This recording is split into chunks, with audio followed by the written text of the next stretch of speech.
काँग्रेसचे प्रवक्ते हनुमंत पवार यांना हिंदुत्ववादी संघटनेचे कार्यकर्त्यांकडून मारहाण झालेली आहे आणि ते आता स्वारगेट पोलीस स्टेशनमध्ये तक्रार देण्यासाठी पोहोचलेले आहेत. हनुमंतजी, नक्की काय झालं होतं? तुम्ही एका चॅनलच्या डिबेट शोमध्ये होता.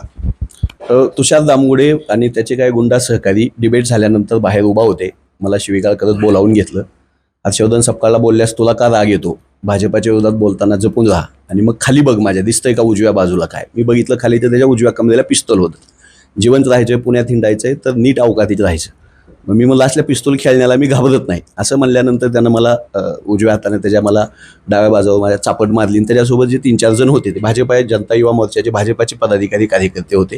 त्यांनी लाथाबुक्क्यांनी मला मारहाण केली.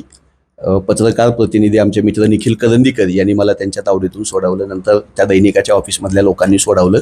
भाजपाच्या विरोधात बोलायचं नाही आणि हर्षवर्धन सपकाळला शिव्या दिलेस तुला राग काय येतो असं म्हणून त्यांनी लाथाबुक्क्यांनी मारहाण जीवे मारायची धमकी दिली. तक्रार देतोय, डिपार्टमेंटच्या लोकांना बोलतोय, बोलू. पण असं वक्तव्य तुम्ही काय केलं होतं? एवढा राग त्यांना आला दिसतंय. तुम्ही तिथं काही 3-4 जण आहेत, ते कुठून आले अचानक? माहित नाही. त्यांनी मला म्हणजे मला माझ्यावर हल्ला करण्याच्या उद्देशानेच ते तिथं उभा होते असं CCTV मध्ये स्पष्ट दिसतंय. आपणही आपल्या माध्यमातून महाराष्ट्रातल्या प्रेक्षकांना दाखवा. डिबेट झाल्यानंतर आमच्या प्रदेशाध्यक्षाचा फोन होता. त्यांना बोलत मी उजव्या बाजूने निघून जात होतो. यांनी मागून मला शिवी देऊन बोलावून घेतलं. माझा फोन चालू असताना तो फोन ठेव म्हणून आमच्या प्रदेशाध्यक्षाला शिवी दिली, मला शिवी दिली. आणि भाजपाच्या विरोधात तुझं बोलायचं कारण काय? तुला शिव्या दिल्या, हर्षवर्धन सपकाळांना शिव्या दिल्यास तुला राग काय येतो? आणि भाजपाच्या विरोधात बोलायचं तर हे उजव्या बाजूला बघ काय खाली माझी. आणि पिस्तूल दाखवली मला. तर त्या पिस्तूल वगैरे देत असल्याला मी घाबरत नाही असं स्पष्ट बोललो. तिथं उभा आहे मी. मला मी ते सुद्धा होते का त्या डेबिट शोला तुमच्या बरोबर? होते. छत्रपती शिवाजी महाराजांचा अवमान हरियाणामधल्या एका शर्मा नावाच्या आमदारानं का मंत्र्यानं कुणीतरी केला, त्याच्या विरोधातली डिबेट होती. अर्धा तास मी भारतीय जनता पक्षाचा कोश्यारी असेल, छिंदम असेल, कोरटकर असेल किंवा तो जय भगवान कोण म्हणून होता तो असेल, ह्या सगळ्यांचा मी खरपूस समाचार घेतला डिबेटमध्ये. आणि छत्रपती शिवाजी महाराजांना राज्याभिषेक नाकारणारेच त्यांचा अपमान करतायत आणि भाजपाने त्या भगतसिंग कोश्यारीचा पद्मभूषण मागे घ्यावा आणि महापुरुषांचा अपमान करणाऱ्यांच्या विरोधामध्ये सरकारनं कायदा करावा ही भूमिका मांडून मी बाहेर आलो होतो. तर त्याचा राग भाजपाला तू का बोलतो आणि तू हर्षवर्धन सपकाळची बाजू का घेतो, हे त्याचे 2 वाक्य होते. आणि पिस्तूल दाखवून मला घाबरवण्याचा धमकावण्याचा प्रयत्न होता. आम्ही महात्मा गांधींचे अनुयायी आहोत, त्या नथुराम गोडसेच्या अवलादी आहेत. असल्या पिस्तूल आम्ही खेळण्यात जमा करतो, कचऱ्यात टाकत असतो. आम्ही घाबरत नाही. पोलीस आलेले आहेत. आमचे काँग्रेस पक्षाचे सगळे नेते, अभयजी चाचेड, प्रशांतजी जगताप, अविनाशजी बागवे, ही सगळी मंडळी आली. युवक काँग्रेस सेनेशिवाय माझ्यासोबत आहे. आम्ही घाबरत नाही.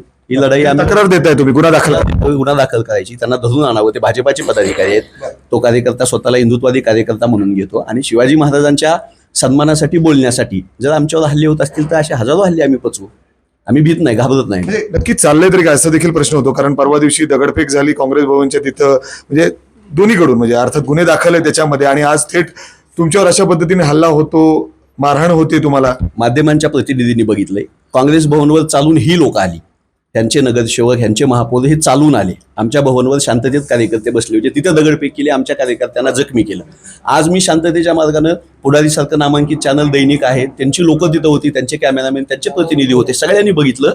मला जीवघेणा हल्ला होता, मला छातीत लागलेला आहे. मी आता दवाखान्यात जाणार. माझ्यावर इतर जखम झालेली होती अगोदरची एक मला गाडीची, तर त्याच्यावर बुक्या मारलेल्या आहेत. मला त्रास होतोय आणि असे हल्ले पचवू. आम्ही घाबरत नाही. फक्त देवेंद्रजी फडणवीसांना विनंती आहे की तुम्ही अशा लोकांना पिस्तूल देताय जे TV वर बोललो म्हणून, शिवाजी महाराजांच्या बाजूची भूमिका घेतली म्हणून तुम्ही आम्हाला जीवे मारण्यासाठी लोक सोडतायत. त्यामुळे भारतीय जनता पक्षानं ही आदिरावी, ही हिंसक गुंडगिरी पुणे काँग्रेसला आणि एकूण काँग्रेस कार्यकर्त्याबद्दल बंद करावी. आम्ही घाबरत नाही. अर्थात जर आपण बघितलं तर हनुमंत पाटील या ठिकाणी स्वारगेट पोलीस स्टेशनमध्ये गुन्हा दाखल करण्यासाठी पोहोचलेले, तक्रार या ठिकाणी दाखल होतीये. सगळे कार्यकर्ते काँग्रेसचे या ठिकाणी आहेत. मात्र अतिशय धक्कादायक आणि म्हणजे अर्थात एका चॅनलवर डिबेट शो मध्ये हा सगळा वाद त्या ठिकाणी सुरू झाला आणि कार्यालयात ABP माझा, उघडा डोळे बघा नीट.